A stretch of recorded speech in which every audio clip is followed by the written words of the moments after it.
You're listening to an episode of Regular Resurrections. On this episode, I'm joined with Mike Metz, aka at Mickey Mag VO, wonderful voiceover talent, Metal Gear fan, and all-around great guy. We discussed the series, a little bit about what's going on in the landscape, and here and there. Hope you enjoy the episode. And as always, our intro and outro is by Fingers, and our podcast cover art is by Backflip Simmons. There we go. I can hear you now loud and clear. Cool. What's going on, man? Not much. How's it going on your end? It's good. It's good. There's definitely a tale of contrast between the two areas. Yeah, for sure. So, how's it been going?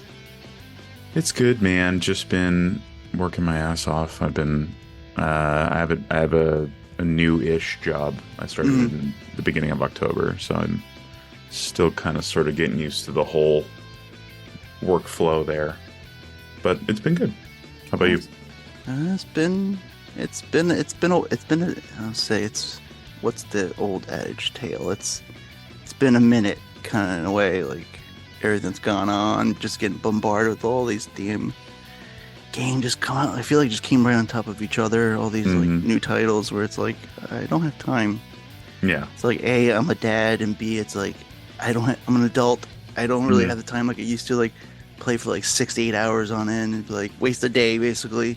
Like it's just I'm not there gaming all anymore. day. That's fun, yay, kind of thing. I was like, if I do that now, I'll be like, wow, shit, I wasted a whole fucking day on this. Yeah, I've neglected like 30 things to do this basically. So I would say for audience sake, let's introductions.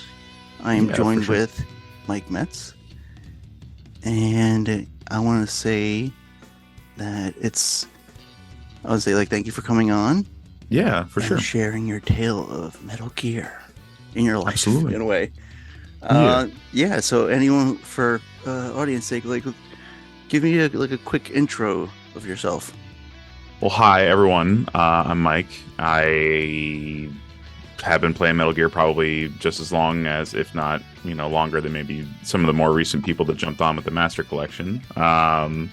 Welcome to any and all new fans. We love to have you here in the fandom. But yeah, no, I've been playing Metal Gear for a long time, as far back as I can remember, really. And it's been a blast. It's always fun to just sit down and get time with the games and get time with good people in the community. So I'm happy to be here.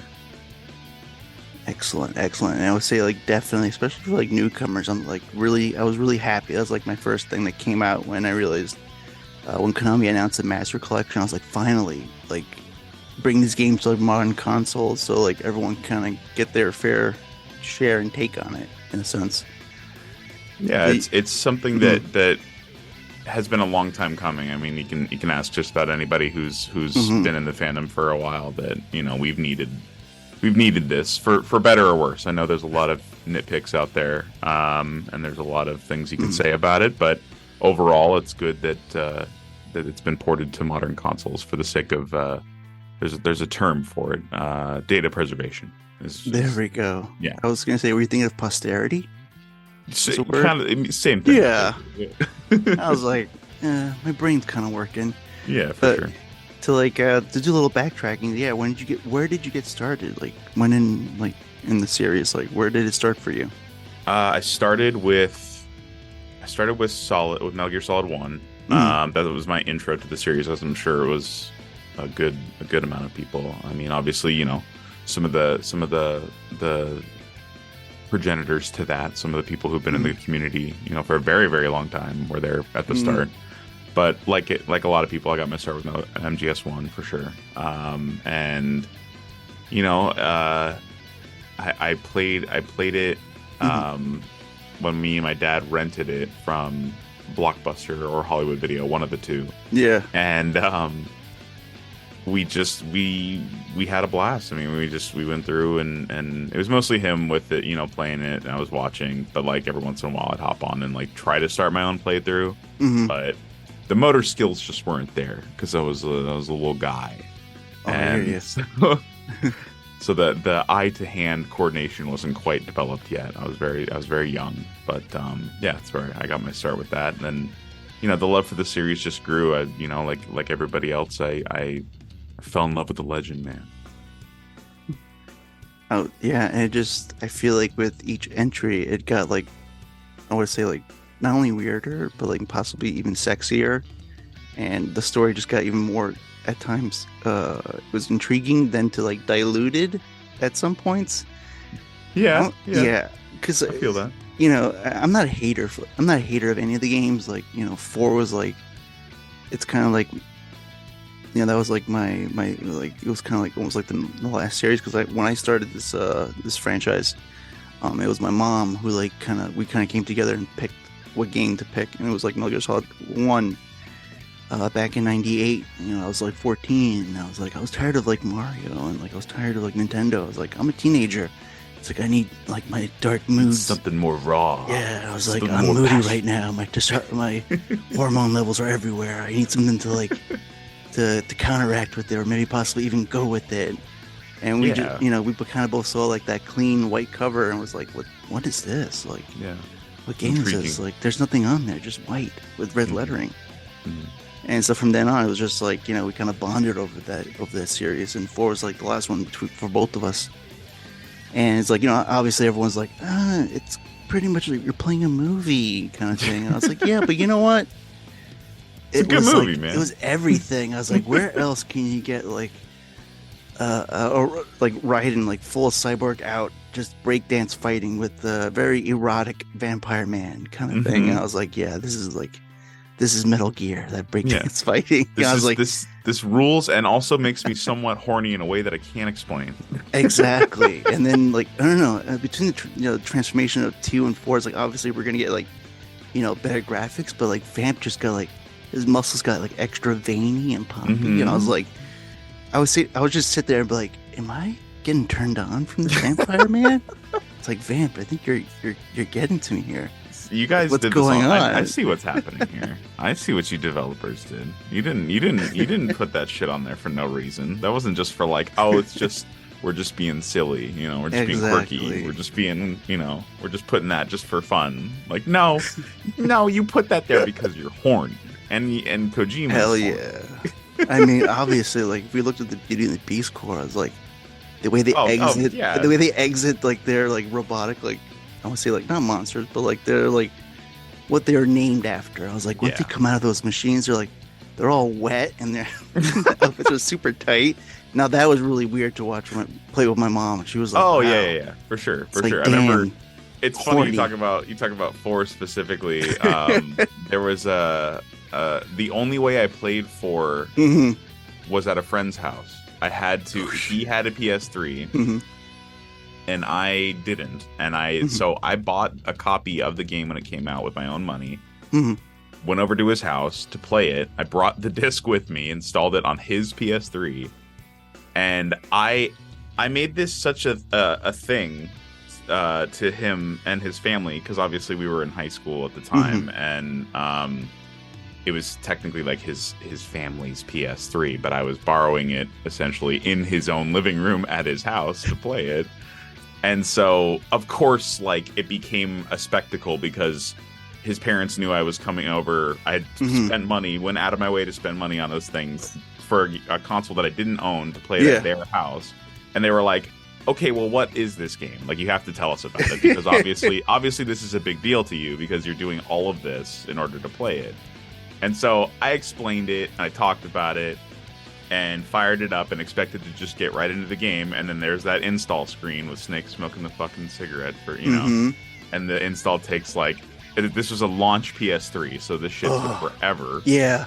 And so we're sitting there for like 45 minutes waiting for it to install. I'm giving them the backstory of everything that I think should be going on into the scene of the intro of the game. And then the game starts, and it's just like a what the fuck is this moment, like, for all of them. Meanwhile, I'm just like enraptured. I'm like, I'm letting the waves wash over me, and they're just like, what the fuck is happening? Why are these robots mooing? Exactly. Why is this old man wearing an eye patch and smoking cigarettes and coughing to death? Like, what's happening? Yeah, it was a wild ride for sure.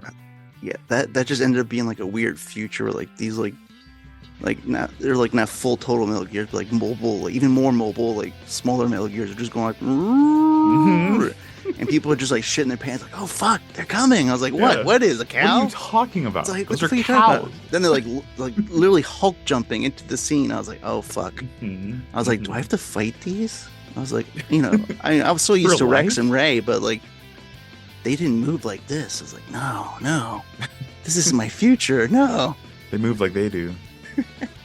But yeah, I mean, I want to say like every entry, like I had to like replay it for this podcast, and it's just like I feel like everyone has this story where your significant other, in my case, my wife, would always walk in at the time where it's like the most inappropriate parts of the game that could happen, especially with the recent ones like the Phantom Pain. It's like, oh, here comes Quiet. I'm like, oh fuck, how do I explain this? Yeah, it's like she can disappear. Like she's like, what's her power? And I was like, before I even say anything, she's like, is her tits? I'm like, maybe, possibly. I don't know.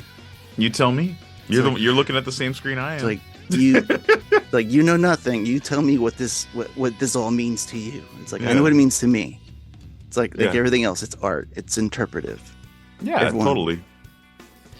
But I would ask like, what out of all like the games, which one you say is your favorite? If you would have asked me, like a couple years ago, I probably would have said 3. Yeah, because it's just just so solid. It's but it's really good. It's the most well-rounded of the series, I'd say. But now, honestly, Sons of Liberty has grown on me so much. Oh yeah.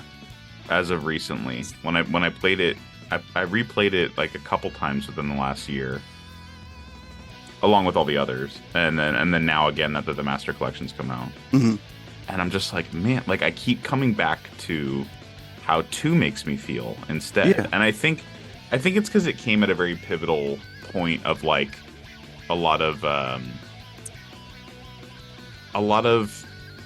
associating media with other media. Like it kind of became like the bar in a weird way for a little while, and then now it's kind of looped back to that. Like, loved it when I first played it, of course. 2001. I'm what, almost 9. 9 years old. Shouldn't have been playing. Absolutely shouldn't have been playing that game at 9.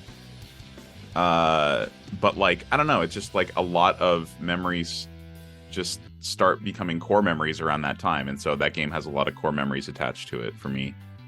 And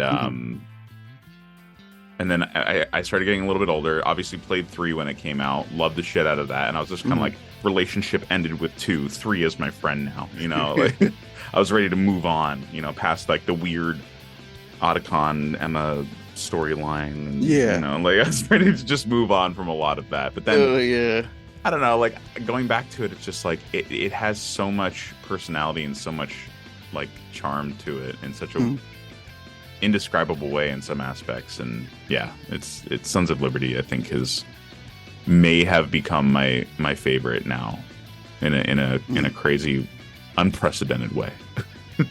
Well, I would say like I kind of see it like, with like how everything went down with all the entries, and when you like revisit all these titles, it seems like especially for the second one, like maybe it's somewhat closest to also like what became with technology as it continuously evolved up to the point we are right now. And I was one of the ones that were like playing it and getting past like the tank chapter, and you go to the plant chapter, and you're like, I know a lot of people are like this. They're like, what the fuck? Like, what happened to Solid Snake? He dead? Like, nah, this ain't my game. This ain't my Snake. Like, who the fuck is this guy? Yeah. But, I wasn't here. I was like, oh, this is interesting. I was like, hold on. We got a new character here. And I want to say like maybe like what, 10, 15 minutes into that part of the plant chapter, you're immediately introduced to Iroquois Pliskin, which is like sort of like you get like that wink kind of thing. Oh yeah, where totally. It's like, oh, we know who this is. Come on, don't be playing with us. Like, this is a new character. It's like, this is Solid Snake in I would say not disguise, but like incognito, like right. But the whole time as the player, you're like, what the fuck? What happened? What happened? What's getting? Something's getting set up here. Something is. I don't know what, but something is clearly being set up here, and you're doing something, and you're fucking with me, and I know I can feel it. You are fucking with me on a fundamental level. Mm-hmm. And I know it, and you know that you're doing it to me as the creator of the game, mm-hmm. and I just want to know. I just want to know, and I want to know, and so it becomes a really good motivator to continue playing mm-hmm. the game, because like you inherently want to dig into that and be like, no, like what's going on? Like I want to talk about Pliskin. And you're making all this other stuff happen, all these other codec calls between mm-hmm. this new character and his like girlfriend, girlfriend, yeah, Rose, and you're like, which is weird too. And the Colonel's here, and he's being weird. Mm-hmm. He's not acknowledging or anything with his past with Snake. Mm-mm. He's just you tell him weird. Like, hey, this is guy here called Pliskin. He's like, I don't know who that guy is, but don't talk to him. Just fucking keep going, Raiden. Come on, let's go. Yeah. It's like, okay, Colonel. It's good, man. It's a masterclass of mindfuckery for sure. Well, it's almost like a good test. Like it's like testing you, and like, are you really a fan? If you're a fan, you would continue on and keep pushing through. Like, don't stop here. Don't let it end. But it is weird because you're in a military. You're sort of like, obviously, Black Ops military operation, and they're like, all right, Raiden, to do your saves and to help you a little bit with your mental thing, we got your girlfriend here. Rose, take it over. And she just goes like, hey, Jack, do you know what tomorrow is? You remember our first date? I was like, do you remember our anniversary? Okay, I'm gonna help you save now. But it's, it's stuff like that. It's like memories where it's like, you just like, it makes you appreciate. Yeah. As you continue to go to this fandom, like you can go back and like obviously make fun of it and be like, either you were like, I hated it or I loved it kind of thing. Mm-hmm. But, I mean, other than like the Deltas, like I was in the same boat with like 3 being like my favorite at the time, because it was like, this is the prequel. This is before everything gets muddled with like every question is answered with nanomachines, or like, all right, no, we're going back to the past. We're going to show you the beginning. And I was like, oh, okay. It's like, all right, I can get this. Like, this is how it all started. Like, great.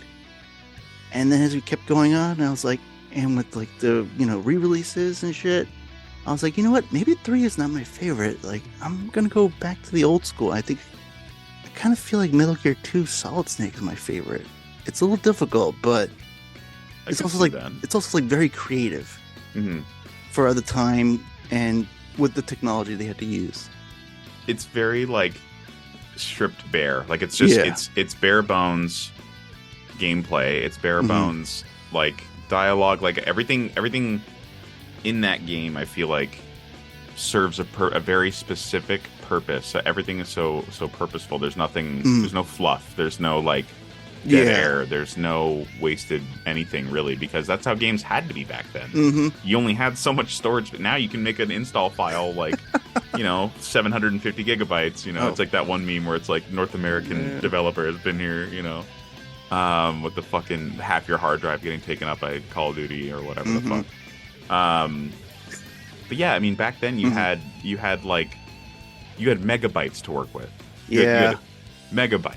Exactly. Gigabytes weren't around, man. That you didn't have wasn't that to a work thing. with. Yeah, it's nutty. I mean, and it's also true. Like they also like these games had to last. They had to last until like whatever they were coming up next, and it's like, all right, we gotta really stretch this and like make it not so easy and not so handholdy. Like versus today, where it's like like a lot of games where it's like you're trying to solve a puzzle. And all of a sudden, it's like the game would like tell you, like, "Hey, look over here. This is how you solve the puzzle." I'm like, "Fuck! I almost had it. Why'd you tell me?" I know. Ragnarok caught a lot of flack for that. Sure. See, I didn't even say the name of the game. You immediately went to it, like exactly. Listen, I still love the shit out of Ragnarok. No, it's good. I can accept the faults. Just like with 2.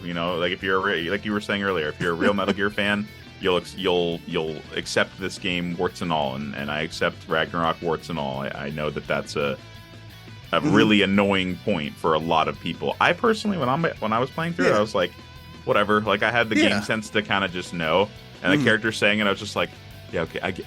Just let me play a game. So let me play a game. I got it. It's like, thank you. It's like it should be like a setting, because there are some games out there where it's like, oh fuck, how do I complete this puzzle? It's like, where the fuck do I go? I want to go Google this. Like, I want to do this. Then like 10 minutes go by. Like, all right, what's the answer? Because I'm lost right now. Like, what the hell did I just do?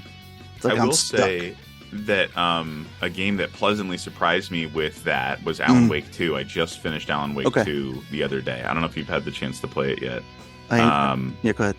It's so good, man. It's really, really solid game. Can't recommend it enough. Survival horror, like back to the roots, man. It's good stuff. That game had some good puzzles in it and some good just little things to do that made it so easy. Kind of like it reminds me of Spider-Man, the Spider-Man PS4, PS5 games, in the sense where like doing the stuff to platinum the game, or whatever you want to call it, completionist, 100%ing, whatever term you have for it. The stuff in Alan Wake 2, the side stuff that needs to be done in order to 100% the game, it makes it so organic and so like easy to do that. Like, you don't feel like you're going out of your way or doing a chore or anything. Because there's some games that I have got that feeling with, where it just feels very much like a chore that I need 100%. Yeah, it does. But Alan Wake 2 makes it very fluid. Like, it's almost like you want to go and do those things, because it gets you things that actually help your experience, and it gets you tools and weapons and things. So it's very rewarding to go out and seek those things out, for sure. But very good game. Can't recommend it enough. Yeah, no, I was like I would say surprised, because I was happy that Alan Wake got a sequel. And I was just like, oh man, because when I played the first game, I was like, I hope this gets a sequel, because I know it got like flack, and people were like, what the hell is this? You fight shadow people with flashlights, and you shoot them with a gun? Like, I don't get it. People complain about the controls. Like, yeah, well, you know what? You get it. This is like, at the time, what you have to work with. And I thought it was creative as all hell, like the way the game was, and the gameplay and the story. And I was like, oh, I kind of like, obviously people were like going like, oh, it's like Twin Peaks. And I was like, maybe it's like Twin Peaks mixed with like X-Files. So like, it's kind of weird in that kind of way. And I was like, oh, this is pretty cool. And I was like, when 2 was announced, I was like, oh shit. I was like, this is something. Because when just from like seeing the still pictures and like seeing like what they were showing, I was like, this is on a whole different level. I was like, this is not going to be like the first one. It's like all their games, they're never like the same. Or say for Remedy, I would say. Yeah, I agree with that for sure. It's they take a very unique approach. I feel like every new game is a new opportunity for them to be like, okay, and it's not like this with a lot of studios, where they take a look at what came before and they say, okay, we liked what we did with this, we liked what we did with that, but there's some stuff that we didn't do on this one, and there's some stuff that we could have changed and made better. So let's do that. Like, it takes a lot of self-awareness, I think, which is something not a lot of game studios have, or if they do, it gets bogged down or kind of lost in translation. I definitely think that Sam Lake himself has a lot of really good self-awareness and a lot of influence on what made Alan Wake 2 significantly different than 1, for sure. I think he realized a lot of the weak points of the first Alan Wake, and just in a lot of really creative ways made the second one just so much better. There's one part in particular that comes to mind every time I think about this game now that I won't spoil. It is incredible. It is mind-blowing to me that this particular sequence happened in a survival horror game. It just completely came out of left field and sucker punched me, and I was just like delighted in a good way. It sucker punched me in a good way. Is it is it the singing and dancing part? Yes. Okay, because I've been seeing that as like, it's been everywhere, like on social media. Yeah. I was gonna say, we don't have to like get into like the nitty gritty of like why that is, but I mean, how many games do you get that? Yeah, you don't get a show tunes number, you know. And it's very it's good.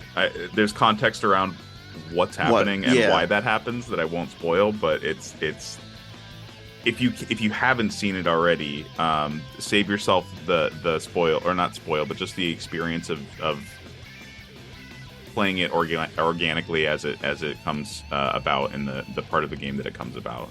I would definitely recommend abstaining from watching the music video, because I know they posted the music video to it on their Twitter. Yeah. I would strongly recommend not watching it and actually experiencing it in the game for sure. But anyway, I mean, we're here to talk about Metal Gear. We're going to talk about Alan. This is what happens. This is what happens all the time. Like, yeah, I'll talk to everybody and be like, we'll talk about Metal Gear. And all of a sudden, like, whoa, what's this over here? Hold on, we got some other stuff over here. Cool, let's talk about. But like anything else, yeah, like swing it back to Metal Gear. Like, let me ask you this question. Like, when they announced that, like, oh, David Hayter's not doing the voice of Snake, it's going to be Kiefer Sutherland. How'd you feel? It's a good question. Yeah. It's okay. It's okay. It's been a while since I've thought about it, man. You can let your feelings unleash. It was anger to you. 2015 that game came out. 2015 is when it released. So I think they announced it shortly before that. Yeah. I'm just trying to remember what was even going on in my life around that time, man. I mean, I remember on Twitter that, like, back when it was called Twitter, I remember, like, David Hayter, like, kind of bombarding, like, going, like, I'm not returning. Mm-hmm. Hey, what's up with that, fans? Let them know. And I think, like, Konami answered with, like, oh, we do, like, motion capture, we put it on your face, and then, like, he literally tweeted a picture of, like, dots on his face, like, I can do that too. Mm-hmm. Like, come on, that ain't cool, bro. Yeah, it was a strange move, man. Mm-hmm. It was a strange. I'm sure David felt confused, and I think a lot of us did. A lot of us felt confused. Yeah. A lot of us felt just perplexed, man, by the decision. It was just like, why? Like, why? Yeah. And I get that. I get that the main argument from Kojima, I think, was that he wanted someone with a much more, like, Hollywood level presence, I guess. Mm-hmm. But then again, I mean, he wrote for a lot of stuff. He did do acting. He has done acting in a lot of stuff. So I don't know. It was a confusing decision for a lot of people. And I wasn't angry, and I don't think anger is frankly a valid emotion that you should have whenever recasts happen, unless it's something like, just so emotional for you, or something you identify with so closely. I guess that's valid. I can't rob that from anybody, but yeah, confusion and I mean, I may have been a little bit disappointed, but I wasn't upset or angry. I was just more so like, okay, well, since this decision is being made, I want to be surprised. I want to see what he brings to the table and why this decision was made. And I think a lot of us can agree that he did a pretty solid job as BB and as Venom. I think that it was I mean, it was an interesting choice, and it was a weird choice and a confusing choice, but it was a choice that ultimately I think was fine in the long term. Yeah, I mean, back then, probably without context, you're like, what? Like, that doesn't make any sense. That's weird. But fast forward, going through the game, you go like, oh, I can't understand why that was the reason. I was like, okay, I get it now. I get it. Yeah. Why he did what he had to do. It didn't it was a vision he had for the character, I didn't go nuts and be like, fuck this, I'm not playing this fucking game. Some people did. Ooh, kind of thing. And I was like, nah, it's like, it's gotta be a reason. And I was like, I feel like it was like, I'm trying to remember, like, I think 24 was like over, or maybe they came back with that kind of like one season thing. Where it's like, like Kiefer's back and this is it. This is the end all be all kind of thing. I was like, oh shit. It's like, what's happening? And I was like, all right, I kind of get it. And I was like hoping for like a couple of like, damn, or like some yells, like give me some Kiefer yells. Like, I got it. I'm like, all right, cool. Get in the stew, man. Make it happen. I was like, it wasn't too bad. I was like, I kind of get it. I was like, I kind of like put in my head, go like, well, if Big Boss does a lot of like, I imagine like drinking whiskey and smoking cigars, that'll fuck with your voice a lot. Yeah, it's true. And I was like, oh wait, and also very in character for Kiefer too, because you know. I was like, okay, he's in that coma. Maybe that's why his voice sounds a little weird and changed up. It's like I'm kind of like I'm trying to like make my mind rationalize it. I was like, all right, they fucked with his vocal cords. They put a tube down his throat and scraped his vocal cords during that fucking coma for the. Oh, here we go, another coma, guys. Uh-oh. Yeah. Welcome back, Coma 2, the sequel. Shit. You know, thinking about it from a more like real life real life perspective, not so much as a creative decision, but as a real world decision. I think it's possible because I know around that time Kojima was basically like really starting to network in the Hollywood scene. You know, Guillermo del Toro, Norman Reedus, Mads Mikkelsen, and beyond. I mean, now we see him posting. I literally tweeted yesterday about how like. He's literally like doing like a oh my god, the bestie is so crazy like shit with Nicholas Winding Refn, or Winding Refn. That thing he was doing with his mouth and the food. Yeah, he's like, I was like, wow, this like is just really being a goofy guy. This is hot in a way.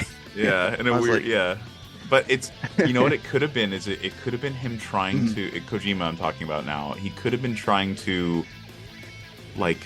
Start those wheels turning, like Kiefer Sutherland. Maybe I can bring him into my sphere, kind of, and see what that does for me. Because maybe he felt. I mean, he had to have been feeling like that pressure from Konami for sure around that time, and knowing that maybe his exit from Konami was happening soon. So I think maybe that was him just kind of casting lines, like you know, and reeling things in and being like, what comes back. Like, you know, let's get Kiefer in here and bring him in and just see what happens when he's a part of the project now. So yeah, maybe it could have been influenced by trying to network in a weird way. Go ahead. I'm sorry. It's okay. Because like now, because after the whole thing with like the splitting and everyone's doing their stories, talking to the media, we hear like, you know, David was like basically rehearsing every time they come back for a sequel. He had to rehearse to play a snake again for every entry.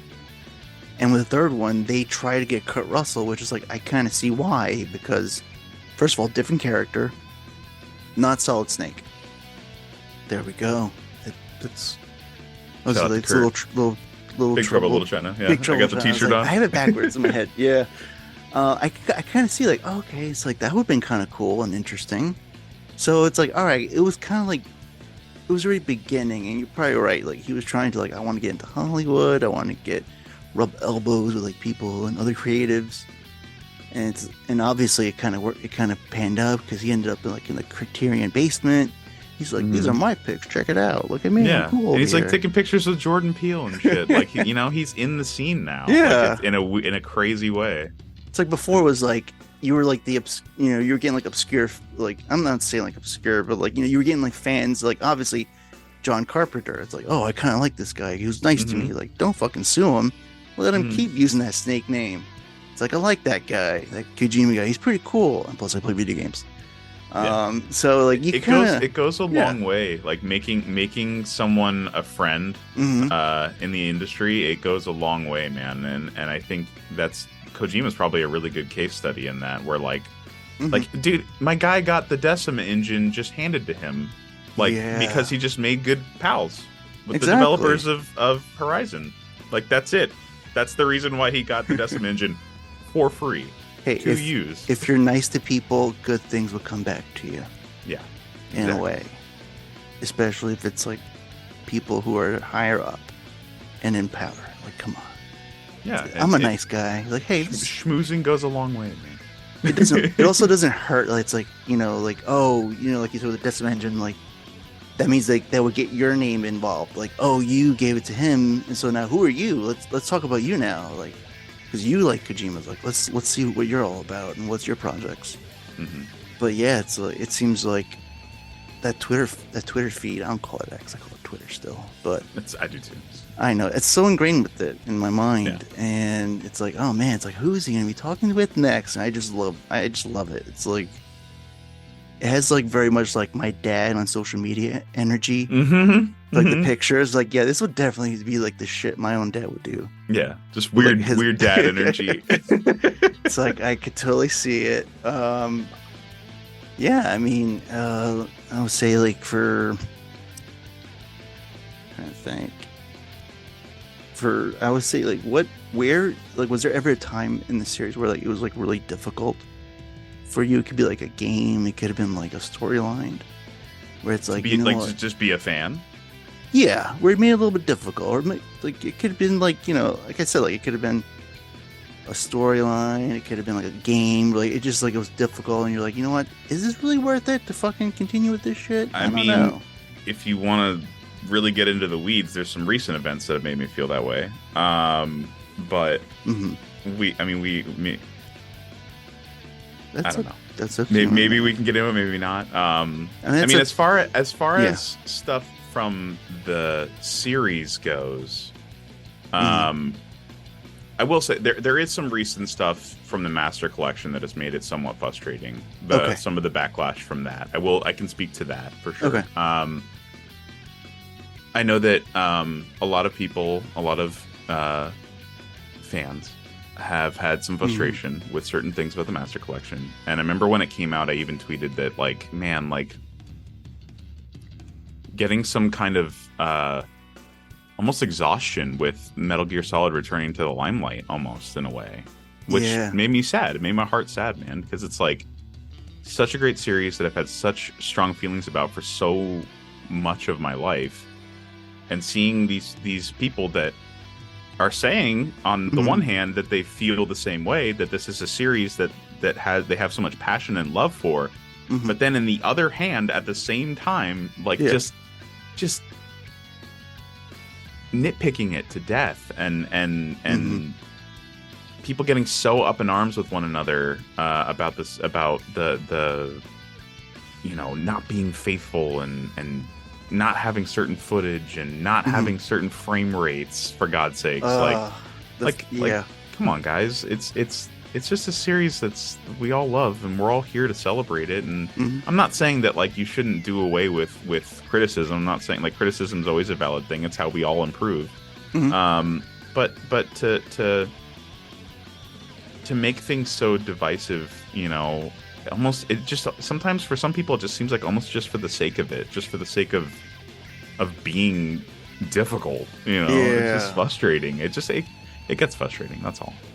I mean, the part that I would like that always gets to me, it's like the somewhat articles that are like not really like they're no news, just to like for the clicks, and it was like, what the fuck are you talking about? Kind of in a sense, like when you like, I don't know why I torture myself.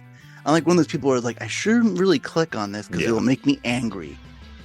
And it was like, well, Kojima's name is not in the fucking game. I was like, what are you talking about?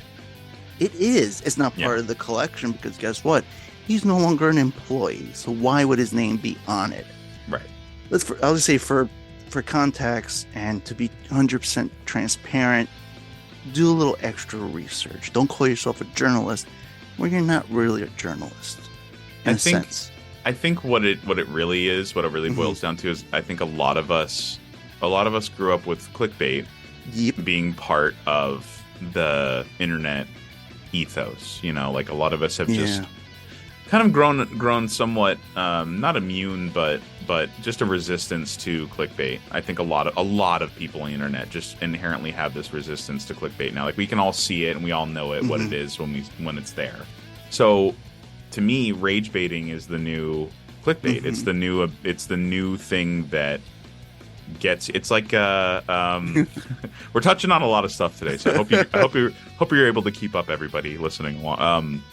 That Velma show that came out a little while ago, like the hate watching, the rage watching is what propelled that show, and now there's going to be a second season because people were so perplexed and so blown away by the show's, frankly, audacity to to even just be what it is in the first place. And that garnered obviously enough money for them to fund a second season. And it's the same thing with rage bait articles. It's they know that if they just, I mean, frankly, let's call it what it is, just falsely report on shit. Yep. And then feign ignorance after the fact, like, oh well, we didn't know, and then put an addendum to the article, but they don't change the title. Nope. They don't change the picture or the thumbnail or whatever. Yep. They don't change anything, the forward facing aspect of it, but they'll put an addendum in there, like one of the footnotes to it, and be like, well, we understand that after the fact, or they'll put it in the replies, like they won't put it in the they won't do anything with the actual main thrust of the point that they made, but they'll always put a little thing like an asterisk on it, basically, and being like, sorry, like we super didn't know, like our bad. It just sucks. And at that point, like, why did you even bother? Because no one's going to look at that. Yeah, they're just going to look at what you keep on presenting, and you're going to obviously like repost and retweet that because you're like, oh, we attached something to it, so we have to obviously put more attention to it again, or it's. And that's why I like Nitroid, because then he'll like just fucking retweet and put these people on blast. And I was like, yes, thank you, sir. Yeah. Like, yeah, absolutely. You put my mind at ease. I was like, these fucking people are like, they're like, I'm a journalist. Like, no, you're not a journalist because you have no ethics. Yeah. By what you're doing. I think that Nitroid is he's really good about that specifically because I think he's lived that life of being. And maybe if I'm speaking out of turn here, I apologize. But I think he's been there before, where he's been in a very nitpicky place with the series, and he has experienced a lot of other people that have been nitpicky with the series, enough to the point where he's been able to become aware of to become aware of when it stops being useful criticism, when it stops being helpful. Like when you're just bashing or sandbagging, like there is a threshold you can cross where it's just no longer helpful to anybody for you to have that kind of attitude, Yeah, no doubt. And I find it like this is what the world I live in, where the Kojima frequency has more journalistic credibility than some of the so-called. I don't even know what the hell. I'm not going to say their names, like the people that put their shit out there.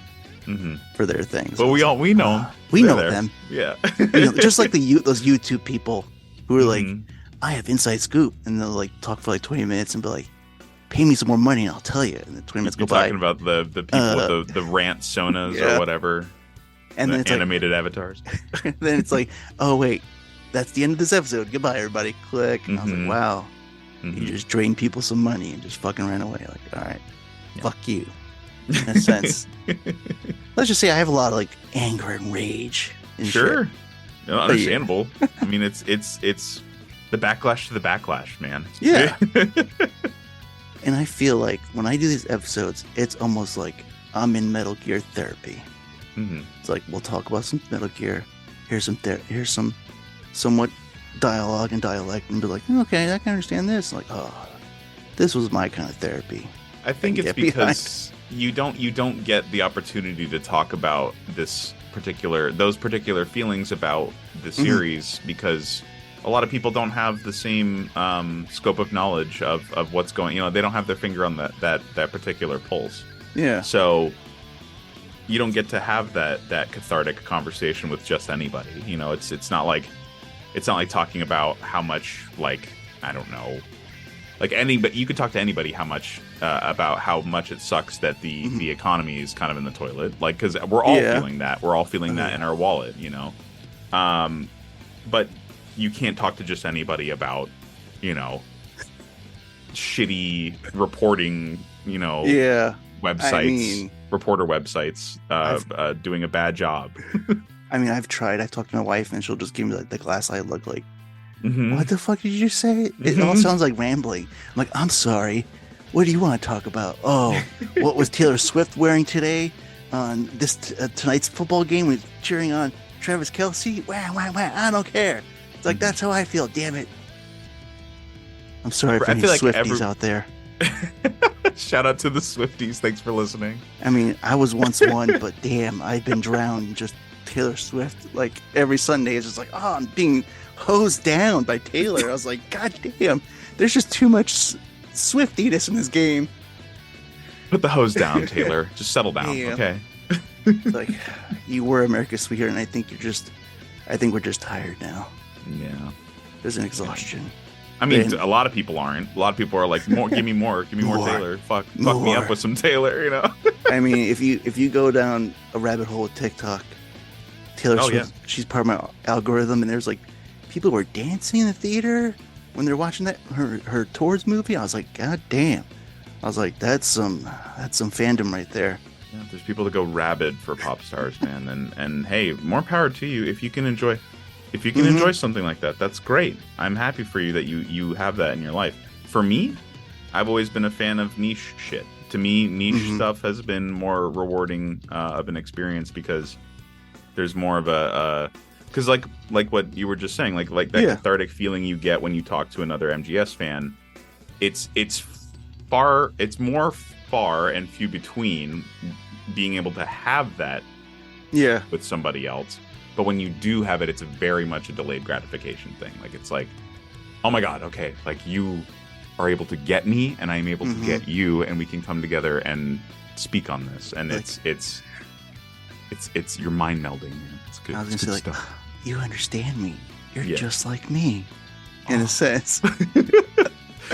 Especially it's together, strong. I would say before the Master Collection, because, like, you know what? I wasn't an emulator. Like, my brain doesn't work that way. Like, I don't know how to work a PC that way. It's like, I can't do it. So I was stuck to, like, my PS3. And it was on the last legs. I was like, this thing is, like, the power's going. The HDMI port is just, like, loose as can fucking be. I had to literally tape the HDMI cord in a certain way to the console. So it just, because I was getting audio. No, I was getting video, but no audio. I was like, why the fuck is Snake's mouth moving, but nothing's coming out of his mouth? I don't know why. Fuck, something's happened. I don't know why. I just got the visual of you, like, in your living room, like, pulling, like, the ripcord on the PS3, like, come on. Like, come on, you can do it. Let's play MGS3 one last time. I was going to say, like, that's probably what my wife sees when she walks in the room. Like, God damn it, this fucking thing's not working. What's wrong? You have, like, a key that you put in your PS3. It's like, come on, turn over. You can do it. And I was just like, I'm not shelling another $300 for a good PS3. I was like, no, I can't do it again. I was like, no. Yeah. No, this is like my third PS3. I was like, no. It's like, this is it. This is the final one. I can't be spending money like this. And it's like, oh, your Master Collection. I was like, what? It's only $60? Like, fuck, that's a bargain. Thank it's God, like, it's pretty much 20 per game, and I got some extra shit and some graphic novels. It's like, shut up. Just fucking give it to me. Here's my credit card. Fucking give it to me. Throw it at me as hard as you can. And it was like, it's like to the point where it's like, all right, I bought it for multiple systems. I don't know why I did it. It's just like the whole, like the Grand Theft Auto 5 thing where it's like, I bought it for the PS3, and guess what? Now it's like, I have like all the way to today's consoles. Like, fuck, it's the same game. Why do I keep buying this? It's like some kind of sickness. But for Metal Gear, I was like, okay, I got it for my Steam Deck. All right, I got it for my Xbox. All right, I have it for my Nintendo Switch. I don't know why. That sounds crazy. It's like, I kind of want to see how it runs the Switch, so maybe I'll just get it just to see. Because everyone Switch posts crashes. Like 20 clips of it where like running weird, so that'd be fun to see. Maybe I don't know. It does. It's like it was like the first ones when it first launched, so it's old. I don't have any of the new ones. I don't have OLED. It crashes at some points. I can understand. Like, my Steam Deck crashes too of the game. I don't know why. It just does. I kind of accepted it. I was like, well, maybe a patch will help it later on. Yeah. In a sense. Maybe. But even then, we're just happy to have it. We're happy to have it. Exactly. You know, it's available to modern audiences. You know, like there's a really good streamer I watch, Azure Kyler. She cosplayed Meryl recently. She did her first playthrough of MGS1. She had never played it, and she was only able to do that because, like you were saying earlier, her mind with computers with emulators doesn't click for her. So she's never been able to emulate. She doesn't have a PS3. She doesn't have a PS1, for God's sakes, to play the original on. You know, she wasn't able to play MGS1 until the Master Collection. And now that it's here, she was able to stream it, you know, and that's a net positive to me. Like, you get people that are able to experience it for the first time, or experience it all over again for the first time in a long time. So it's a beautiful thing. yeah, I would say like I was gonna say like before Master Collection, it was kind of hard to find people. Like I had to scour to like, because my podcast was about like I want to talk to fans. Mm-hmm. I was like let their voices be heard and like kind of like put a spotlight on people. And I was like, all right, it was getting to a point where it's like, all right, I think I've scoured a lot and there's like nobody new. And then Master Collection came out and then I started seeing more people online going like, I don't know what this game is. And it's like, but I'm interested. I was like, ooh, new people. I was like, yes, let me talk to you. And I'll be like the old man in the rocking chair and just telling stories to the grandkids. Like, back in my day, Metal Gear Solid. In the first game, people were dying. The first two people you try to save just died for no reason. And Snake was like, what the heart attack? You couldn't do nothing about it either. And then Psychomantis, he made that controller move. And boy, you were going like, how do you do that? Kind of in a sense. But yeah, I mean, like, that's like the main thing. I was like, I kind of like wanted to like put it more out there. Like, you know, let other people see what this series is and why it's so special to me to experience that. And like that's what made me happy. I was like, oh, thank you, God. I was like, yeah, absolutely. It's a powerful thing, man. It's the feeling of community and camaraderie you have with people in the MGS scene specifically. You know, it's you find out really fast, or ideally you find out really fast. Who the people are in the scene that you align with and that you have a kindred spirit with, for sure. Yes. And I was also going through the lineup of people I talked with, and I was like, wow, I'm talking to a lot of guys. Like, where are the women in this series? Where are the ladies? I found them. They're coming up soon. Oh yeah, they're here. I've talked with them and I found some. They're coming up soon.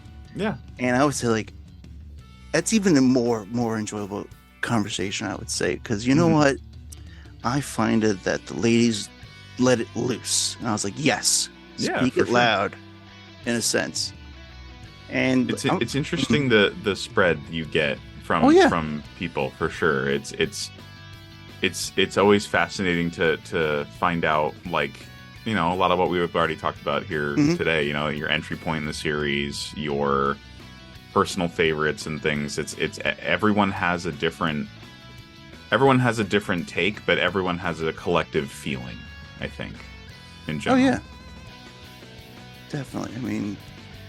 I mean, Lord, I tried with my wife. I tried to get her involved, and she's like, I don't get it. And I was like, I'm gonna stop here. I was like, this is gonna end up probably killing us if I continue forward. Fair enough.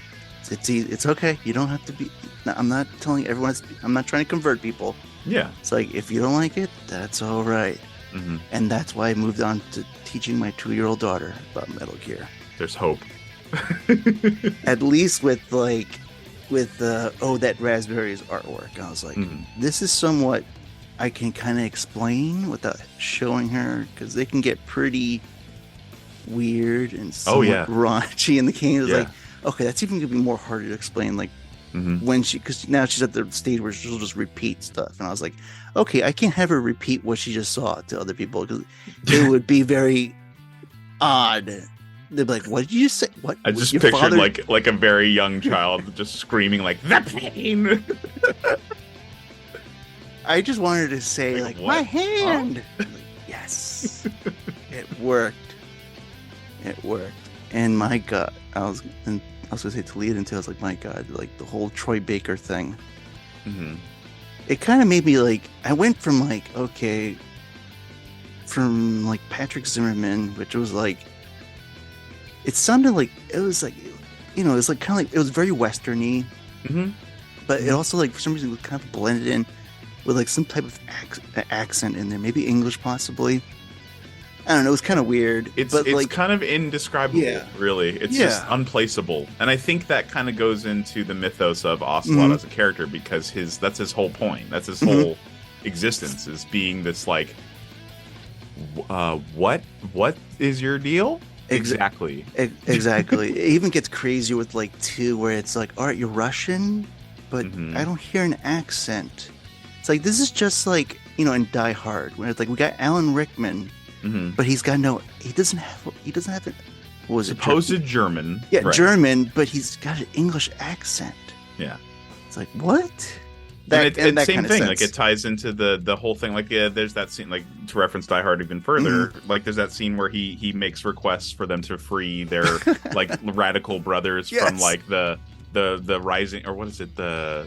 Something Dawn. Rising Dawn. Rising Dawn. Yeah. And he's like, he literally, and then and Carl gives him the look like, he's like, what? I read about it in Forbes. Exactly. That was just wonderful. That scene, and like when he's got Mr. Takagi, and they're discussing suits. I forgot the name of the suit, but he's like, I have 3. I was like, yeah. Dude, I already know what you're about. I can't remember. It's something Phillips. The suits. Sorry. Yeah. To go into Die Hard, which is also like somewhat referenced with the series as well. Going through the ducks, and I was like, yeah, I kind of see it here too. Totally. And yeah, I would say like with Troy Baker, I was like, I got John Wayne here. I was like, this is what it feels like. It feels like Rolf Oswald has become John Wayne in the 5th one. Yeah, he put like a lot of twang to his performance, which is interesting, for sure. I mean, that character itself, it's like I want more. I was like, give me more, but without actually giving me more, it's like keep the mystery there. Right. And that's a hard needle to thread, man. I mean, it's you have a character that has so much tied into the series with the decisions he's made and the relationships he's kept or the relationships he's chosen to not keep or to end very violently. It's a fascinating. It would be fascinating to see that if there was going to ever be a Metal Gear Solid 6. God help us all. If he were to be involved, I feel like, well, no, I mean, if we were to go forward in the plot, absolutely not, but obviously, but if they were able to have, who knows, flashback sequence or another, I've seen people talking about how like there's a lot of meat on the bones, story wise, for the events between like 1 and 2 and the events between 2 and 4. Like there's clearly so much that happens there that there's definitely there's room for that. It's there for sure. And I think I speak for a lot of people, not for some, but for a lot of people, where I think I'd be willing to get on the ride, man. I mean, if they were to make something filling those time gaps, I'll get on that roller coaster. Let's do it. Fuck it. I mean, that's like probably like I won't say not easiest, but maybe like the least difficult thing for them to do is like the in between the titles, like the fillers. Like, let's just fill in the stories, because are we really gonna want to show this crazy post world where we got mooing geckos and Johnny and Meryl get married? Like, what does that future even continue to look like? It just got even more bizarre with like if you go to Rising Revengeance. I was like, holy shit, like what did I just walk into kind of thing. And so I was like, yeah, there's a lot to do here. I was like, you can show me like between 1 and 2, like I like to see Solid Snake just basically like him and Hal just like doing like, oh, we're philanthropy, like we're gonna like basically if you're trying to build a Metal Gear, we're gonna fucking expose you. And I just love it. That's like, oh, every nation.com is building a Metal Gear. I was like, what do you mean? Does Google have a Metal Gear? Like, yeah. Does Jeff Bezos got one? I mean, it wouldn't surprise me. Wouldn't surprise me if Jeff Bezos is building a fucking super weapon. You kidding me? I mean, it's just like with his fucking super yacht. And I was like, yeah, I can see him having a Metal Gear. And it's like, what is this Metal Gear going to do with the railgun? It's like, it's going to deliver packages. Like, get the fuck out of here. Yeah, it's gonna use a fucking railgun to shoot packages to people. Sure, okay, Jeff. All right, Jeffrey Preston Bezos. Full of shit, man. Oh man. Shit. And I lost track of thought. It's okay. Yes. Something I was going to talk about. It could be very interesting. I mean, obviously, like you said, I feel like it would be fairly straightforward for them to try to fill a gap in the story, but it would be interesting if they took it in the continuation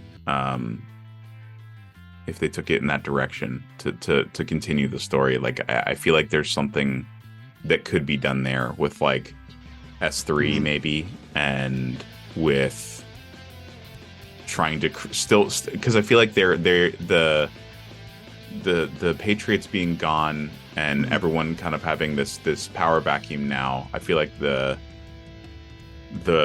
want or the need to return to form would be an interesting plot point. Like everybody kind of like, because that's the whole thing, is like, you know, we all hate the system, right? I think I speak for most of us when I say we all hate the system, but it is a system nonetheless. And I think there could be an interesting plot that could be developed around that, of like what would the power vacuum that was created at the end of 4, how would that be filled, or how would people as the human race and as a society try to fill that void, you know? And I don't know, it could be interesting for sure. And obviously, you know, with the boss, with Snake, with Big Boss's legacy, with all those characters having such a huge impact on the canon universe of that world, of that reality of Earth, you know, having so much of it influenced by these characters, I feel like intrinsically there would be people in the universe that would try to bring it back. They would try to, you know, restore that falsely perceived former glory, I think. And that could be, I don't know, could be interesting. I mean, obviously you're right. Like, something has to take place of the system, which means there'll have to be a new system. And, you know, someone's going to come along line and be like, back to zero, kind of sense. Like, oh, fuck, you really have to say it again? Come on. In a sense. But, I mean, it could be interesting. You can get very creative with it. Now that, you know, starting kind of like anew, starting fresh. But, I mean, you'll have everybody going like, well, it's not, you know, Kojima, and this doesn't count, in a sense. Like, well, it was always meant to be passed on to someone else. You would have to do it in a very, very clever way. It's like we just got done talking about a little while ago, like how, you know, using the kindness and using the earnest, you know, intentions and good relationship building, that would need to start to happen from Konami to the fans. And Konami has a track record of not doing that, not having good PR. I can RE Silent Hill Ascension. Oh fuck. That needs to change. They need to start focusing on their image so badly, especially with them doing this return to form, with this doing the let's go back to games, let's go back to making things for fans, making things creative. They need to they need to start focusing on that big time. And Silent Hill 2 remake is going to be, I feel like it is going to be a big indicator of what direction that's all going to go in. And unfortunately, Silent Hill Ascension is not a good precursor to that. It kind of broke my fucking heart a little bit, if we're being honest with one another. But yeah, I mean, you're not the first one I heard this from. It's like I've kind of like been off social media. I haven't really paid attention too much, and so I kind of dropped the ball on that part. And so I was just, and from hearing from other people, I was like, it was very disappointing. Yeah, is the summary from everyone I've talked with, and I was just, you're right. They have to like not only build but like rebuild relationships, and they just seem like the type where they're like, we don't give a shit. We don't give a shit what you say. You're gonna give us money, and that's how we play, in a sense. Yeah. And I was like, okay, it's gonna get to the point where you're just really gonna like alienate the fandom, and they're, you're just not going to get money as much as you probably wanted. To me, it just kind of speaks to them being a little bit behind the times. Mm-hmm. Like, you could get away with what they could get away with, not you. They could get away with doing what they're doing now 10-ish years ago. Yeah, exactly. They could totally get away with that because not as many people, just being kind of brutally honest here, not as many people gave a shit about practices in the gaming industry. It wasn't as much of a focal point for a lot of people, but now it is. I think after COVID in general, a lot of people are looking towards infrastructure and looking towards how people are treated in companies, and the strikes finally being over is a blessing for sure. And I know that that was a big part of it, and a big part of what has changed a lot of people's mentalities about infrastructure and had them taking a closer look at it. I mean, here in California, a lot of companies, a lot of industries started thinking about doing. I mean, a lot of them did do strikes. Like the healthcare people did do strikes as a result of the strikes that were going on in the Hollywood industry. Because a lot of people saw what they were doing. They're like, oh yeah, we can do that. Like we can strike. Like we can do what they're doing. And if things don't feel fair, we can do that. But anyway, in regards to Silent Hill, yeah, I think that it's becoming prevalent, and it's becoming very transparent very fast, that you're right, that Konami is kind of treating it like they would have treated it 10-ish years ago, where it's like, okay, well, no one really gives a shit whether or not we do this to fans and we do this as a company, right? Like, because it's just a silly video game. Who cares? But it's like, no, people give a shit now. A lot, actually. Oh, yeah. People super give a shit. So maybe you should start paying attention to that, and maybe you should start focusing on what your image is. And they also don't talk. They don't really release a lot of statements. They don't do a lot of in regards to posts other than obviously like, hey, this game is out, go buy it, check it out, kind of thing. It's like, well, if you don't communicate, that's the basis of all relationships. Communication is like, damn it, why don't tell us what is happening? And I don't know, maybe it's like a difference between worlds, how practices are done. I don't know how a company over there works. But like you said, I would say, like, you're right. After COVID, a lot of things have changed. A lot of workers are realizing, they should have realized, like, we have rights. We're also people. Like, the years of like hearing like success stories of, like, especially in the gaming industry, where it's like, well, we were working around the clock, and a lot of our employees were sleeping at their desks. And I would say, like, wow, that sounds fucking horrible of a work-life balance right there. Yeah. I mean, look at I don't know how much you know about Team Silent and their start in the industry. If I'm telling you a bunch of things you already know, stop me. Feel free to stop me at any point. But people that were on Team Silent at the very beginning, through the development process of one specifically. I mean, you had I'm trying to remember his name. I think it's Masahiro Ito, or maybe it's not him.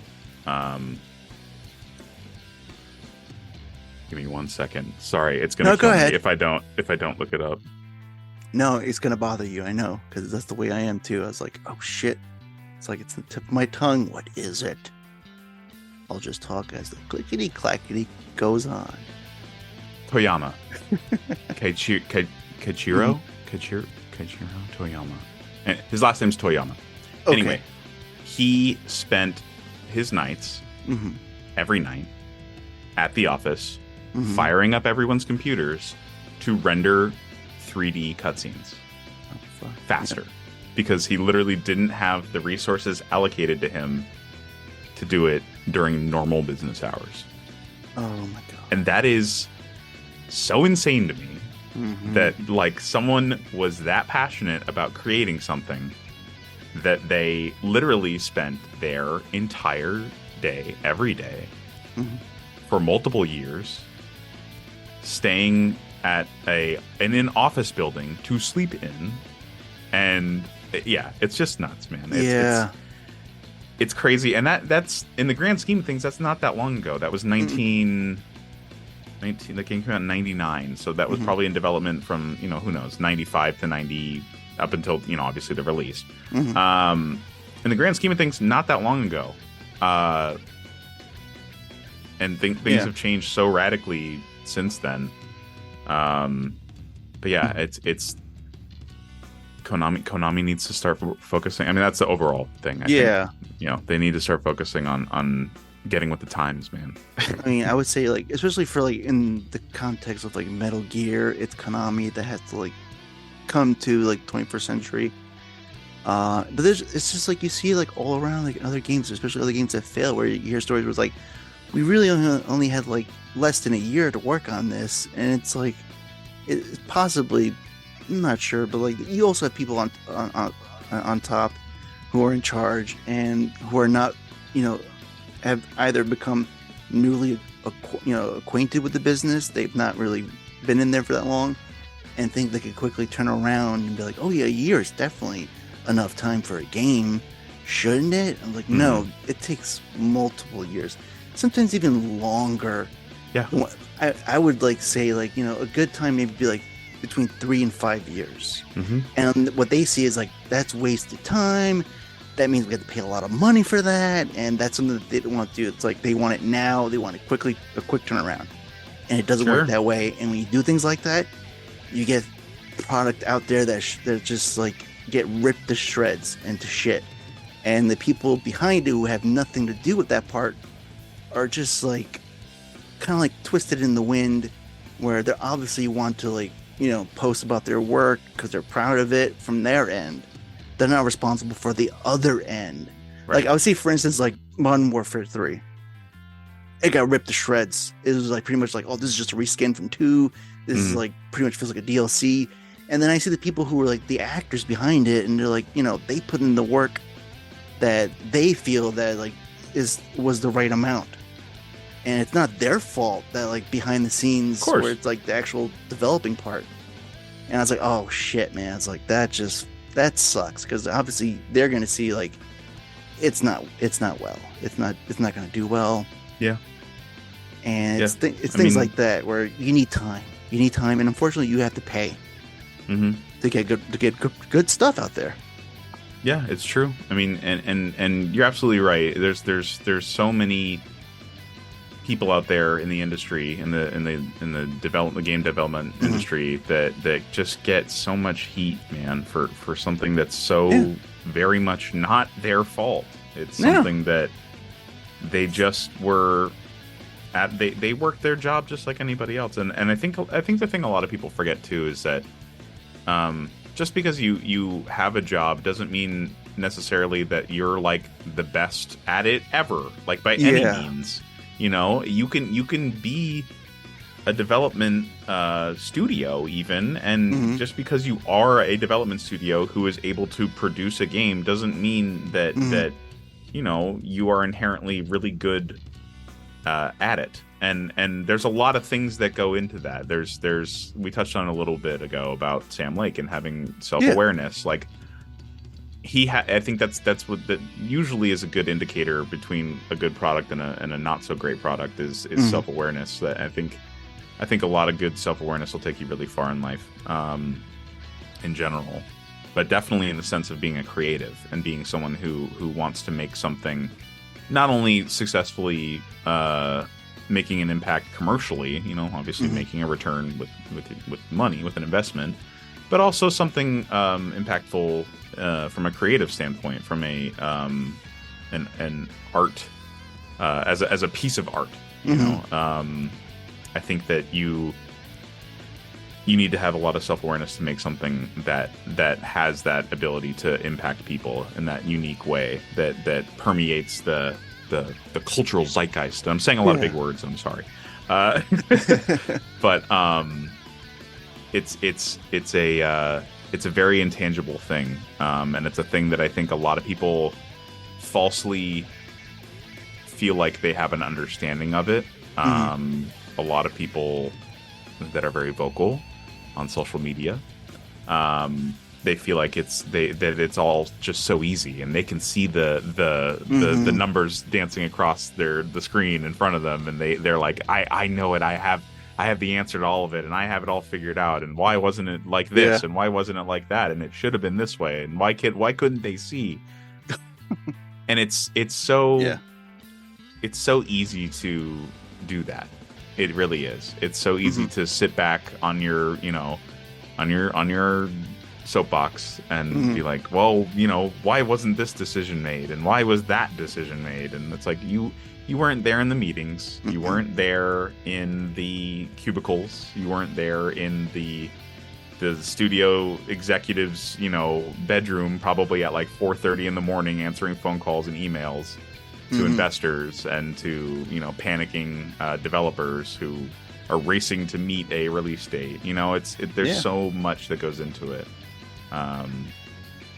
that I think a lot of people need to take a big step back sometimes and just ask themselves or tell themselves, like, maybe before I do this thing that I was going to do or say this thing I was going to say, maybe I just need to take a second and think about, okay, where's that coming from? Just have an internal dialogue and just really ask yourself that question really fast and just think, where's that coming from? What place is this coming from? And maybe I need to have a conversation with myself, or maybe perhaps a therapist, and analyze that feeling. I don't know. Maybe I'm getting a bit too head casey on you. Sorry. No, I mean, I feel that's the shit that like runs through my mind when I see all these people, like how they like just. I'll take for example like the Grand Theft Auto 6 leak. People are just going like, "Wow, this game looks like shit. What the fuck is this? Oh wow, Rockstar, you did a bang up job here." I'm like, motherfucker, that is not the finished product. If you saw how games were made step by step, it's a lot. First of all, it's a lot. I'm not gonna fucking get all of it. I'm gonna be like, this is way too much. Like, I'll see you. You can answer me a quarterly statement. I was like, I don't need to see all this because I know what the work you're doing, just how fucking complicated all these things are. And it's just, I just feel like people just want to say shit to say shit. And I think it's interesting. I talked to you a little bit right at the very top of all this about my new job that I have had just for a little while. And I will say that at my new job, I am the most hardwired I've ever been to with the company. Like I won't get into specifics. I'm not going to name any names, anything like that. But I deal with a lot more at this job that is integral to the dynamics of the company itself than I have at any other job I've ever been at. And I will say, having the perspective that I have of trying to establish processes and trying to establish like a regiment in not only the troops, so to speak, but the guys who actually are on the production line of our business, but also upper management and also like the top management, like, and trying to see the inner workings of how things move back and forth in regards to communication and being privy to how those inner workings go in a company, just on the scale that I am. I mean, we're not a huge company by any means. We're established for sure, and I hope things obviously go well. But thinking about it from like a game development standpoint, where like somewhere like Electronic Arts, where there's such a massive development team and such a massive management team, and frankly such a massive tippy top management team too. At least in terms of pay, that it's mind-blowing to think about how you would even begin to set up like a development process, like a life cycle of a game, of developing something like that. Especially when your product, your full release of what your product is not technically a physically tangible object. It is a virtual electronic thing that is on a screen, and that's the only way you can ever interact with it. It's not something like tangible that you can take and pick apart and hold in your hands. It's not tactile, it's all visual, and it's something I don't know. Again, maybe I'm getting a bit too head casey on you, but it's there's so much that goes into that line of work, mentally and frankly emotionally too, that a lot of people just don't have, honestly, a respect for and an appreciation for, at least in my opinion.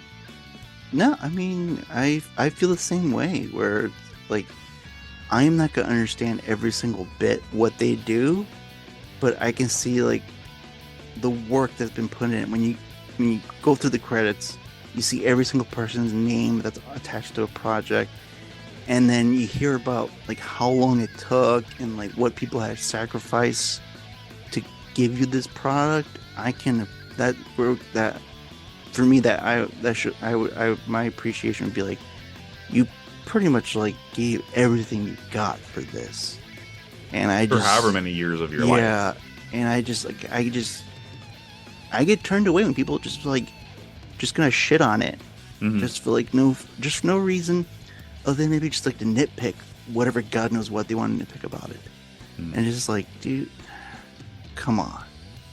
There's like more pressing shit you could be fucking nitpicking than a game. Like, I can understand, like, yes, I'm saying it's a video game, but you know what, also I feel like it's also, especially for some games, not all games, but some games are also a piece of art, and it can be extremely moving, and it can catch people in a certain way, where it's like, there's been some games that literally have made me cry.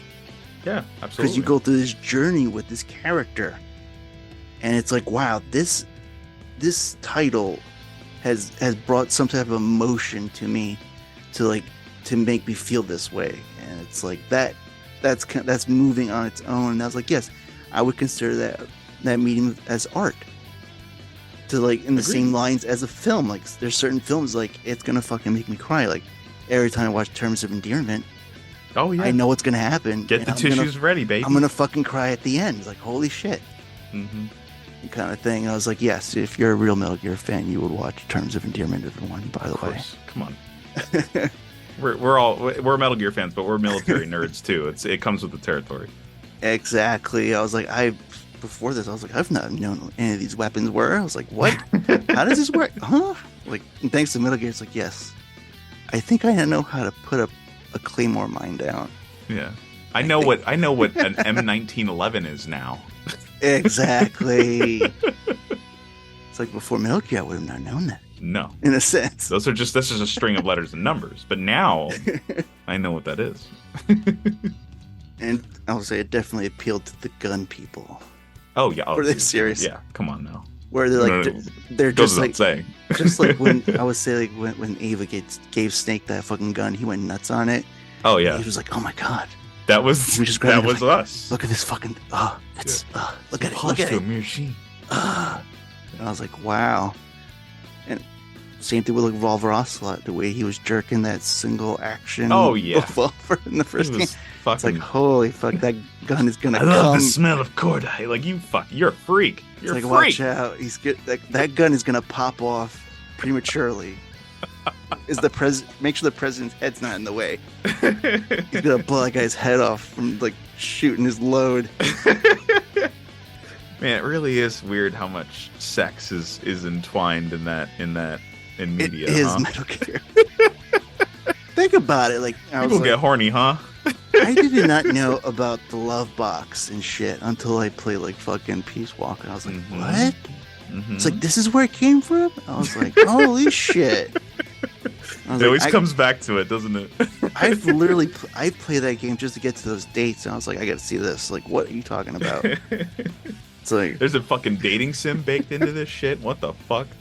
There was everything. There was like, you can cook in the game, by the way. You can cook the rations. Like, wow, this game got everything. You can date, you can cook, you can go after people, you can kidnap people. Like, this is the best game ever. A little something for everyone. 9 out of 10 IGN. I mean, thank God they went back and rechanged Paz's story. I was like, all right, it's less creepy because we went fast forward and we like, oh, she's not a teenage girl. We swear. This isn't weird. Yeah. Like, she's an adult that's pretending to be a young girl. I was like, okay. It still feels weird, man. Yeah, exactly. Still not great. I'm more comfortable with man-on-man love than this. Like, give me more cause dates, damn it. Yeah, because there's consenting adults there. There's no crimes being committed there, other than, you know, perhaps crimes of passion and maybe some more crimes too. Actually, now that we're in the weeds, you know, there's definitely those. Oh, there was definite fucking up the wazoo, and I'm pretty sure the whole South America thing didn't play into a factor to the drug war as well. It's like, hey, this coffee's great. Like, yeah, let's get involved with coffee. I'm like, are we really talking about coffee here, or we're just using that to ward off the dogs? Yeah. Like, okay. Like, are we actually the cartel now, kind of a a little bit? I think we might be. We might be the baddies. It's feeling that way. Yeah. It's feeling that way. It's like, it's feeling like Apocalypse Now. It's like, oh shit, we're Kurtz and we've gone native. We're deep in the jungle. We're not going back. We're in the poppy fields, motherfucker. And every time I think about, like, especially for, I was gonna say, just to like rear it back to like Metal Gear, like for 4, every time they talk about like how like basically we were like again used by Revolver because of like the whole Liquid Ocelot thing, where he was like, I need to get Big Boss released, but like, all right, let's use Snake again because, you know, he falls for everything in a sense. He's a sucker. And so when they talked about like how when Big Boss woke up, and I was like, how would that look like? Because we didn't see it. Right. We saw the end result where he's like, you know, he's in the cemetery. He's got zero. He's looking great. Yeah. He's got his fucking trench coat on. He's got his, you know, his nice boots. I imagine his hair's all combed nice. I imagine the room he was in. It was like, I don't know if you watch Westworld. Yeah. Oh yeah. Do you remember where, like, I forgot his name? I think it's William Ed Harris' character. Yeah. Where he's in the room and they've kind of like kept him like on ice in a sense. I kind of feel like they're like, oh, would have been like how Big Boss was? Probably. And I was like, he's just basically held up like this, and like someone had to wake him up in a sense. Yeah, like a fucking Mr. House situation from Fallout New Vegas. You know, he woke up like just you. Oh man, you'd be crispy. You'd be real crunchy. Your hair would be like just so long. Like, that's the thing is, like, were people cutting Big Boss's hair like in his coma? Or were people trimming his nails? Yeah, were people shaving him, like his beard and his body hair? Yeah. I was think about that for a second. Somebody had to have washed those sponge bath them. Yeah. Those irradiated balls that he has, because you know that's why he can't have any kids, because nuclear weapons like toasted his nuts. He's like, hey, Big Boss, why can't you have kids of your own? Like, well, you know, nuclear weapons fucking toasted my balls. Knowing the Patriots, too, they probably put someone on it that they fucking hated. They probably made whoever sponge bath Big Boss's fucking balls. They're like, you get in there. Like, why? Because we don't fucking like you. That's why. Oh, fuck. Oh, man. If you would have told me this is where we would have been at any point. That's probably recording. The deleted scene for Johnny, what he was doing in between when we didn't see him. It was one of the fucking Johnnies. He didn't have nanomachines. You're like, you know what? You're a nuisance. You have no nanomachines. What the fuck? Go clean Big Boss's balls and don't tell anybody about it. Get in there. God damn Go it. get that fucking bucket. Go get that fucking sponge. And you get in there. You know what you have to do. You're gonna like it, did. Mr. Poopy Pants. Oh, fuck, man. You're cracking me up. Good shit. Oh, love that. Love that visual. Fuck me. That's some good stuff. Oh, man. And, yeah, and that's why we're fans of Metal Gear. Yeah, my man's definitely needed a fucking a cleanup before he walked out to Potter's Field for sure. Oh, fuck. God damn. And it's like, and the whole time thinking like, all right, they're gonna reunite father and son. And then when I'm playing it, I go like, oh fuck, am I gonna have to fight him? I was like, I literally went through this crazy shit the whole entire game. Yeah. I was like, is this gonna be the end? It's the final boss battle in the cemetery? Sorry, I just can't get it out of my head. It would be so funny if like he like came up to him to do the CQC hug or whatever, and like right when he's hugging him, the snake just kind of pushes him off. He's like, whoa, hold on, you reek, dude. Like what the fuck? You smell so bad. It's like you smell like you've just been swirled in the bottom of a septic tank for like an hour. Like, what's going on? We got to talk about that listen, I know there's a lot we got to talk about right now. Before we get to any of that, we need to fix whatever this is, because this is not doing it for me. You smell like 10 pounds of shit in a 5-pound bag, my friend. We got to figure something out here. Okay. Man, I mean... Good stuff. Okay, all right. Yeah. I know that people are probably wanting to tune in to hear some thoughts about some certain recent events for sure. And I'll keep it tight. I'll keep it brief. I mean, with this full disclaimer, I would say like that's totally up to you. I don't want to put any pressure on you. No, for sure. Yeah. And this is of my own admission. I'm not. There's no. Mm-hmm. I'm not. There's no man off camera with a loaded weapon or anything. No. Shadow Moses Cafe was a great experience while it was here. I will say that. I loved the opportunity to get to speak to people about my experience with the series, and much like we're doing today. It's a perfect case in point of how it can be, a wonderful experience, and like we just got done talking about for a while now of having a kindred spirit to share those experiences both with and for as an audience too. So I'm very thankful to everybody, first of all, who tuned in to Shadow Moses Cafe, and to everyone who's obviously tuning in now to listen. Thank you guys. We do it for you, for the love of the series as well. It's a bummer that it's gone. But it was all for me personally, it was a learning experience and a growing experience. I learned a lot about what to do and what not to do. And I kind of have that mentality about most things that go tits up in my life. Of what can I learn from this? Now, in regards to Studio Thrones, a lot of people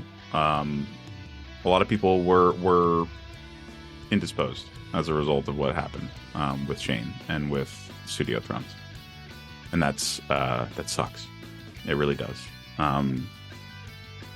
A lot of people in the community have really pulled together. For those that aren't aware, there is a Discord for people that have kind of been put out of sorts from the whole affair. I think Johnny, you're in it, right? I thought about joining it. I gotta find it. It's called 5D Creative. I think there should be invites on either Brandy or I know. Why am I Jen? Sorry, I don't know why I drew a blank so much there. Jen is also a wonderful person who has really come together. I mean, obviously, she was the community manager for Studio Thrones, and so she didn't need to do this, but she did do this thing where she basically took a lot of the onus on herself to pull everyone together and try to make a collected effort to make things right, and as they should, because there are people that were financially impacted by this whole thing. And so anyone who out there who already isn't a part of this effort to recoup, your financials that you put into it, I'd recommend reaching out to Jen and talking to her about what you can do, because there's a lot of helpful information that we've all kind of pooled together as a collective of people who have been who've been wronged. Really, I mean, there's no other way to really put it. By this whole thing. On a more personal note, I'm doing better now. For sure. I definitely was in my feelings about it for a little while. But I'm doing better with it now for sure. It's time is passing, and a lot of us are collectively able to talk to one another about what happened, and it's all been really cathartic. And I'm just happy to have such a good chunk of the community around to support not only each other, but to support, I guess, everyone's emotions or everyone's sentiment towards what happened. So it's been good. It's been good, and it gets better as time goes on every day. I would say I hear you, because I would say I was a big supporter and fan, and I was just, I'd say from my end, like it hurt a lot to see what happened and what became of it, and I was just like, and that's when I said, like, I was on social media for a while. I was like, I need to, like, take a break here, kind of, like, recollect my thoughts and kind of heal myself in a way. Like, all right, I gotta, before I do anything stupid or say anything dumb, where it's like, it's not gonna get me anything. Like, what? Yeah. Lashing out, it's not gonna help anybody. It's just gonna, like, make me feel even worse when I have to see what I put out there. And I was like, nah, that's not me. I was like, I'm gonna take a break and try to relax and go even more into my project, my own thing, and kind of, for sure, that kind of stuff. And for me, it's like, I wanted to, before all this happened, I kind of wanted to talk to you beforehand. And I was like, because I was through the podcast, it's kind of like introduction of you, and I was like, well, I wanted to get to know more about Mike. And I was like, let me talk to him and stuff like that. And I was like, oh shit, I always have, like, for me, it's like, oh fuck, I picked the right time.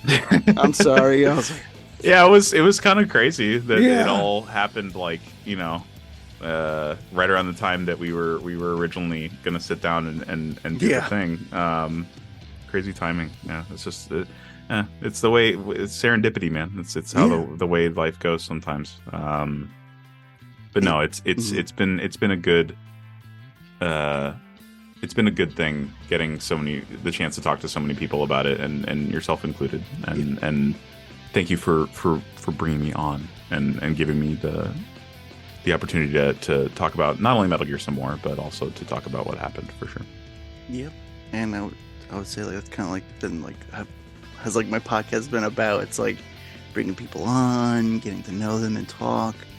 Sort of like with the title, there's no such thing as resurrections. That's not a word. It's resurrection. But I was like, no, I can't use that. Like, I gotta be ends in a way. It's like sort of like kind of like being able to talk to people and, like, communicate and get to know people in the community has been my thing. And I was like, and that's what made me go, like, well, I'm just gonna fucking go full throttle deep into, like, what I'm doing and just keep going and just, like, don't let something like this bring me down.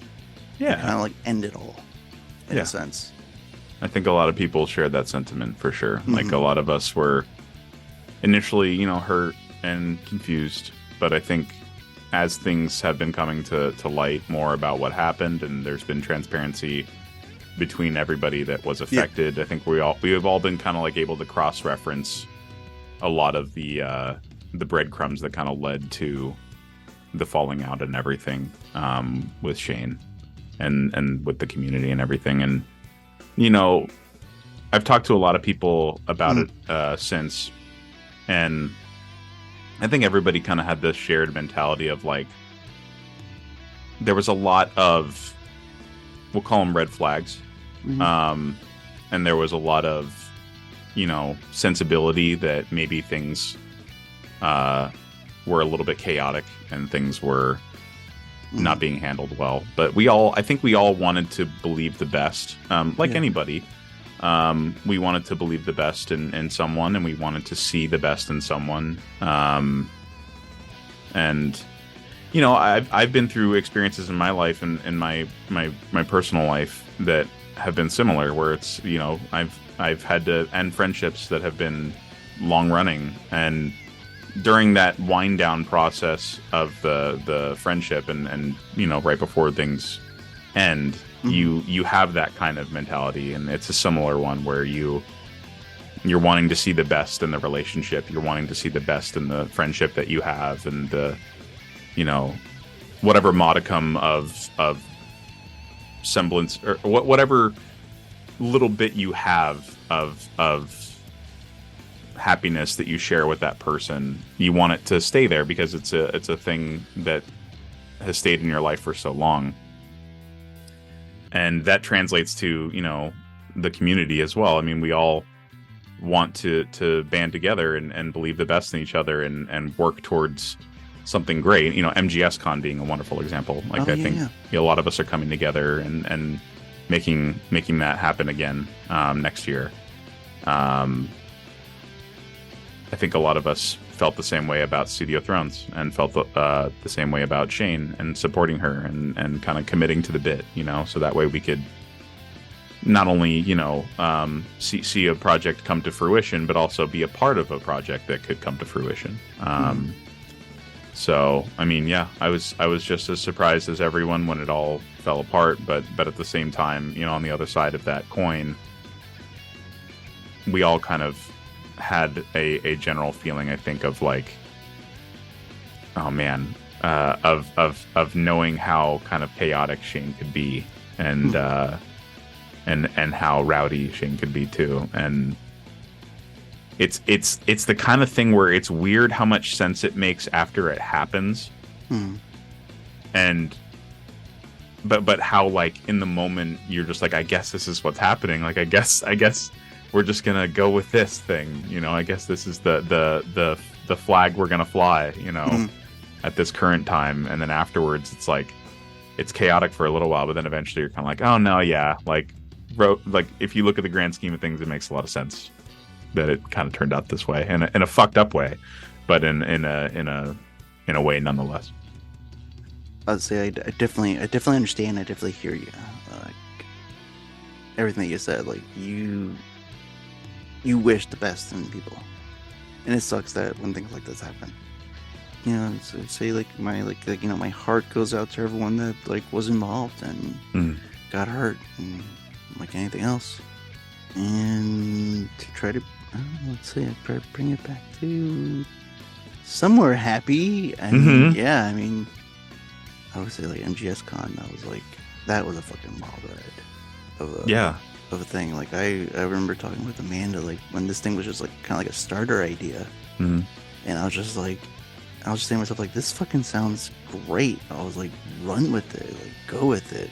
It's like, dude, I mean, like this isn't. I don't recall any conventions for this series whatsoever. Like, yeah, there are conventions for other stuff, but I feel like it would, like, this would come through, like, this would happen, like, and it did, and I was like really happy about it.